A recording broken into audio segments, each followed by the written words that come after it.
ಇನ್ನು ಇಂದಿನ ದಿವಸ ಸಿಎಂ ಹೈ ವೋಲ್ಟೇಜ್ ಸಭೆ ಇದೆ. ಸಂಧಾನವೋ ಅಥವಾ ಸಮರವೋ ಎನ್ನುವಂತಹ ಪ್ರಶ್ನೆಗಳು ಇಲ್ಲಿ ಮೂಡ್ತಾ ಇದೆ. ಬಾಗಲಕೋಟೆ ಬಂಡಾಯ ಶಮನಕ್ಕೆ ಎಂಟ್ರಿ ಕೊಟ್ಟಿದ್ದಾರೆ ಸಿಎಂ ಸಿದ್ದರಾಮಯ್ಯನವರು. ಸಿಎಂ ವೋಲ್ಟೇಜ್ ಸಭೆ ಸಂಧಾನವೋ ಅಥವಾ ಸಮರವೋ? ಬಾಗಲಕೋಟೆ ಬಂಡಾಯ ಶಮನಕ್ಕೆ ಎಂಟ್ರಿ ಕೊಟ್ಟಿದ್ದಾರೆ ಸಿಎಂ ಸಿದ್ದರಾಮಯ್ಯನವರು. ಬಾಗಲಕೋಟೆ ಬಂಡಾಯ ಸಿದ್ದರಾಮಯ್ಯನ ಸಂಧಾನ ಅಂತ ಹೇಳ್ತಾ ಇದ್ದಾರೆ. ಪ್ರತಿಷ್ಠೆಯ ಚುನಾವಣೆ ಗೆಲ್ಲಲು ಸಿಎಂ ಭಾರಿ ಕಸರತ್ತನ್ನ ಮಾಡ್ತಾ ಇರುವಂಥದ್ದು. ಮೇಟಿ ಮಕ್ಕಳ ಜೊತೆ ಸಿಎಂ ರೌಂಡ್ ಟೇಬಲ್ ಮೀಟಿಂಗ್ ಅನ್ನು ಮಾಡುವಂಥದ್ದು. ಬಾಗಲಕೋಟೆ ಬಂಡಾಯ ಶಮನಕ್ಕೆ ಸಿಎಂ ಭಾರಿ ಸರ್ಕಸ್ ಅನ್ನು ಮಾಡ್ತಾ ಇದ್ದಾರೆ. HY ಮೇಟಿ ಮಕ್ಕಳ ಮಧ್ಯೆ ಟಿಕೆಟ್ ಫೈಟ್ ನಡೀತಾ ಇದೆ. ಟಿಕೆಟ್ ಆಕಾಂಕ್ಷಿಗಳ ಜೊತೆ ಸಿದ್ದರಾಮಯ್ಯ ಸಭೆಯನ್ನು ಮಾಡುವಂಥದ್ದು. ಬಾಗಲಕೋಟೆ ಬಂಡಾಯ ಶಮನಕ್ಕೆ ಸಿಎಂ ಸರ್ಕಸ್ ಅನ್ನು ಮಾಡ್ತಾ ಇರುವಂಥದ್ದು. ಇಲ್ಲಿ ಬಾಯಕ್ಕ ಮೇಟಿ, ಮಲ್ಲಿಕಾರ್ಜುನ ಮೇಟಿ ಮತ್ತು ಉಮೇಶ್ ಮೇಟಿ ಇವರಿವರ ಮಧ್ಯೆ ಈಗ ಫೈಟ್ ಶುರುವಾಗಿದೆ. ಮಹಾದೇವಿ ಮೇಟಿ ಜೊತೆಗೆ ಸಿದ್ದರಾಮಯ್ಯ ಮಾತುಕತೆಯನ್ನ ಮಾಡಿರುವಂಥದ್ದು. ಈಗಾಗಲೇ ಟಿಕೆಟ್ ವಿಚಾರಕ್ಕೆ ಕುಟುಂಬದವರ ಜೊತೆಗೆ ಚರ್ಚೆಯನ್ನ ಮಾಡಿರುವಂಥದ್ದು. ಮಲ್ಲಿಕಾರ್ಜುನ ಮೇಟಿಗೆ ಟಿಕೆಟ್ ನೀಡಲು ಕೈನಲ್ಲಿ ಒಲವನ್ನು ತೋರಿಸ್ತಾ ಇದ್ದಾರೆ. ಸ್ವಂತ ಅಣ್ಣನ ಮೇಲೆ ರೆಬಲ್ ಆಗಿರುವ ಮಹಾದೇವಿ ಮೇಟಿ, ನಾನು ಟಿಕೆಟ್ ಆಕಾಂಕ್ಷಿ ಎಂದಿರುವ ಉಮೇಶ್ ಮೇಟಿ. ಇನ್ನು ಬಾಗಲಕೋಟೆ ಬೈ ಎಲೆಕ್ಷನ್ ಟಿಕೆಟ್ಗೆ ಸದ್ಯದ ಮಟ್ಟಿಗೆ ಅವರವರ ಮಧ್ಯೆ ಅಂದರೆ ಮೇಟಿ ಅವರ ಕುಟುಂಬದಲ್ಲಿಗೆ ಯಾರಿಗೆ ಟಿಕೆಟ್ ಕೊಡಬೇಕು ಅನ್ನುವಂತಹ ನಿಟ್ಟಿನಲ್ಲಿ ಅವರವರ ಮಧ್ಯೆ ಫೈಟ್ ಶುರುವಾಗಿದೆ ಅಂತಾನೆ ಹೇಳ್ಬೋದು. ಸೊ ಇದರಲ್ಲಿ ಸಿಎಂ ಸಿದ್ದರಾಮಯ್ಯನವರು ಎಂಟ್ರಿಯನ್ನು ಕೊಟ್ಟಿದ್ದಾರೆ. ಅಂದರೆ ಅವರ ಎಲ್ಲರ ಜೊತೆ ಆ ಒಂದು ಕುಟುಂಬದ ಜೊತೆ ಮಾತುಕತೆಯನ್ನು ಮಾಡಿಕೊಂಡು ಯಾರಿಗೆ ಟಿಕೆಟ್ ನೀಡಬೇಕು ಅನ್ನುವಂತಹದ್ರ ಬಗ್ಗೆ ಫೈನಲ್ ಮಾಡುವ ಸಾಧ್ಯತೆಗಳು ಕೂಡ ಇದೆ. ಆದರೆ ಸಿಎಂ ಸಿದ್ದರಾಮಯ್ಯನವರು ಈಗ ಎಲ್ಲರ ಒಂದು ಕುಟುಂಬಸ್ಥರ ಜೊತೆ ಮಾತನಾಡೋದಕ್ಕೆ ಮುಂದಾಗಿರುವಂಥದ್ದು.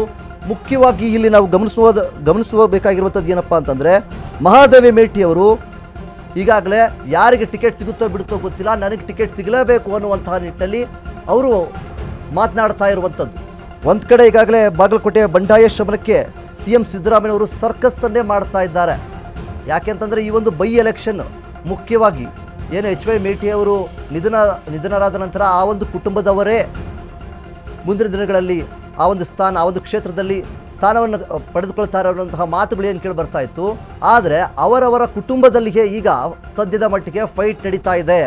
ಸಹೋದರ ಸಹೋದರಿಯರ ಮಧ್ಯೆ ಈಗ ಫೈಟ್ ನಡೀತಾ ಇದೆ ಅಂತಂದ್ರೂ ಕೂಡ ತಪ್ಪಾಗೋದಿಲ್ಲ. ಅದಕ್ಕೋಸ್ಕರ ಸಿಎಂ ಸಿದ್ದರಾಮಯ್ಯನವರು ಅವರ ಒಂದು ಕೆಲಸವನ್ನು ಇಲ್ಲಿ ಮಾಡ್ತಾ ಇದ್ದಾರೆ. ಯಾವ ರೀತಿಯಾಗಿ ಅವರ ಒಂದು ಕುಟುಂಬದ ಜೊತೆಗೆ ಎಲ್ಲರ ಜೊತೆಗೂ ಸಹ ಮಾತನಾಡಿ ಯಾರಿಗೆ ಟಿಕೆಟನ್ನು ಕೊಡಬೇಕು ಅನ್ನುವಂತಹ ನಿಟ್ಟಿನಲ್ಲಿ ಸಿಎಂ ಸಿದ್ದರಾಮಯ್ಯವ್ರಿಗೂ ಕೂಡ ಕನ್ಫ್ಯೂಸ್ ತುಂಬಾ ಇದೆ ಅಂತಲೇ ಹೇಳ್ಬೋದು. ಯಾಕೆ ಅಂತಂದರೆ ಒಬ್ಬೊಬ್ಬರು ಒಂದೊಂದು ರೀತಿಯಲ್ಲಿದ್ದಾರೆ. ಅವರು HY ಮೇಟಿ ಅವರ ಏನು ಮಕ್ಕಳೆಲ್ಲ ಏನಿದ್ದಾರೆ ಅವರಿವರ ಮಧ್ಯೆ ಈಗ ಫೈಟ್ ಆರಂಭವಾಗಿರುವಂಥದ್ದು. ಬಾಗಲಕೋಟೆ ಬಂಡಾಯ ಶಮನಕ್ಕೆ ಈಗಾಗಲೇ ಸಿಎಂ ಸಿದ್ದರಾಮಯ್ಯನವರು ಸಾಕಷ್ಟು ಸರ್ಕಸ್ಸನ್ನು ಮಾಡ್ತಾ ಇದ್ದಾರೆ. ಟಿಕೆಟ್ ಆಕಾಂಕ್ಷಿಗಳ ಜೊತೆ ಈಗಾಗಲೇ ಸಿಎಂ ಸಿದ್ದರಾಮಯ್ಯನವರು ಸಭೆಯನ್ನು ಮಾಡುವಂಥದ್ದು. ಮಹಾದೇವಿ ಮೇಟಿ ಜೊತೆಗೆ ಸಿದ್ದರಾಮಯ್ಯನವರು ಮಾತುಕತೆಯನ್ನು ಮಾಡಿದ್ದಾರೆ. ಟಿಕೆಟ್ ವಿಚಾರಕ್ಕೆ ಆ ಒಂದು ಕುಟುಂಬದವರ ಜೊತೆಗೆ ಚರ್ಚೆಯನ್ನು ಮಾಡುವಂಥದ್ದು. ಮಲ್ಲಿಕಾರ್ಜುನ ಮೇಟಿಗೆ ಟಿಕೆಟ್ ನೀಡಲು ಕಾಂಗ್ರೆಸ್ನಲ್ಲಿ ಒಲವನ್ನು ತೋರಿಸ್ತಾ ಇದ್ದಾರೆ. ಸದ್ಯದ ಮಟ್ಟಿಗೆ ಮಲ್ಲಿಕಾರ್ಜುನ ಮೇಟಿ ಅವರಿಗೆ ಟಿಕೆಟ್ ನೀಡಬೇಕು ಅನ್ನುವಂತಹ ನಿಟ್ಟಿನಲ್ಲಿ ಕಾಂಗ್ರೆಸ್ನವರು ಒಲವನ್ನು ತೋರಿಸ್ತಾ ಇರುವಂಥದ್ದು. ಆದರೆ ಸ್ವಂತ ಅಣ್ಣನ ಮೇಲೇ ರೆಬಲ್ ಆಗ್ತಾ ಇದ್ದಾರೆ ಮಹಾದೇವಿ ಮೇಟಿ ಅವರು. ಅಂದರೆ ಅವರ ವಿರುದ್ಧವೇ ಮಾತನಾಡ್ತಾ ಇದ್ದಾರೆ. ನೀವು ಟಿಕೆಟ್ ಕೊಡೋದಾದರೆ ನನಗೆ ಕೊಡಿ ಅನ್ನುವಂತಹ ನಿಟ್ಟಿನಲ್ಲಿ ಮಹಾದೇವಿ ಮೇಟಿ ಅವರ ಮಾತುಗಳಾಗಿರುವಂಥದ್ದು. ಇನ್ನೊಂದು ಕಡೆ ನಾನು ಟಿಕೆಟ್ ಆಕಾಂಕ್ಷಿ ಎಂದಿರುವಂತಹ ಉಮೇಶ್ ಮೇಟಿ ಅವರು ಕೂಡ ನಾನು ಕೂಡ ಟಿಕೆಟ್ ಆಕಾಂಕ್ಷಿ ಅನ್ನುವಂಥ ರೀತಿಯಲ್ಲಿ ಅವರು ಕೂಡ ಹೇಳಿರುವಂಥದ್ದು. ಯಾಕೆ ಅಂತಂದರೆ ಇಲ್ಲಿ ಅವರವರಿಗೆ ಸ್ಪಷ್ಟನೆ ಇಲ್ಲ.